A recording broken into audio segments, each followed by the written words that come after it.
제가 예전에 그 기공치료를 부친에 뭐 다른 사람들 별로 치료를 안 하고 부친 중병에 반신불수가 되시고 말씀을 못 하시는 정도의 아주 중병이었죠.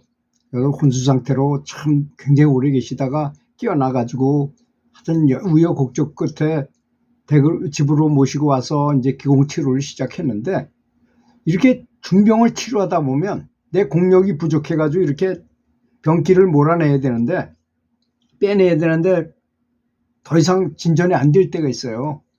그럴 때 어떻게 해야 될까요? 그럴 때 이 호명즉지법이라는 게 있습니다. 어떤 스승이도 이름을 부르면 그분이 나타나게 돼 있어요. 근데 그분이 나타나가지고 나를 도와주십사라고 부탁을 해가지고 그런 기법을 쓰면 그분의 화신이 나타나서 내 몸과 결합을 해가지고 내 에너지 센터가 요 정도밖에 안 되는데 그 사부는 이만큼 크다면 이렇게 커져요. 이렇게 에너지 센터가 커지면서 공력을 발출하면 엄청나게 강하게 됩니다. 그럼 그렇게 치유가 안 되던 것에 한 방에 쫙 병기가 밖으로 밀려나가게 되는 거죠. 그래서 치료할 때가 있습니다. 여러분, 이렇게 말하면 참 멋있는 것 같은데 여기에는 굉장히 위험한 요소가 있다는 점을 알아야 됩니다. 내가 모신 사부가 부처님이라든가 관세음보살이라든가 이런 분들이면 무슨 관계가 있겠어요.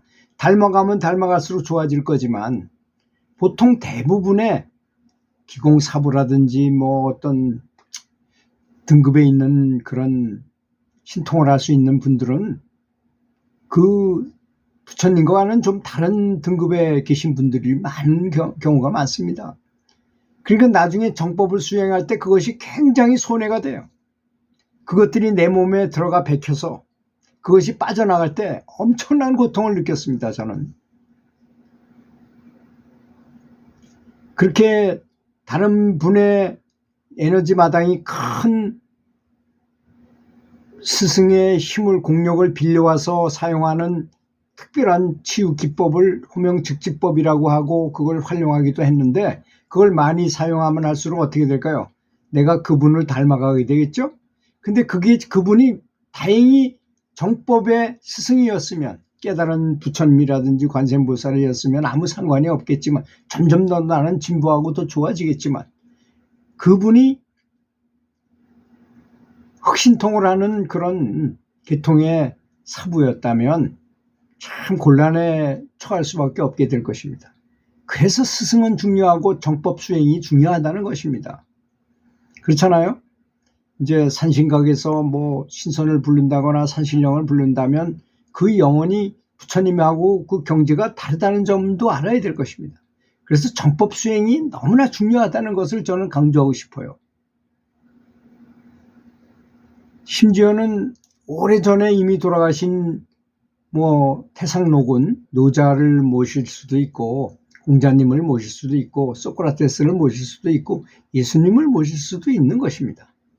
그런 개념을 화신, 근데 부처님 경우는 화신불이라고 부르죠. 아바타, 뭐 도플갱어, 뭐 이런 다양한 이름으로 세상에 널리 알려져 있잖아요. 그런 말이라는 것이. 이런 말을 처음 들으면 신기하게 느껴질 수 있지만 실은 우리가 일상생활에서 이런 걸 사용할까요, 안 할까요? 사실 되게 많이 사용하고 있습니다. 현재 지금 당장도. 왜냐, 오늘 일요일인데 전국에는 수많은 교회가 있어요. 예배하는 것은 예수님이 직접 오신다고 생각하고 예배를 드리는 거잖아요. 그럼 전국의 수많은 교회에서 다 예수님이 나타날까요? 당연합니다. 나타나십니다. 왜냐하면 이런 큰 스승들은 다 무소부재하기 때문인 것입니다.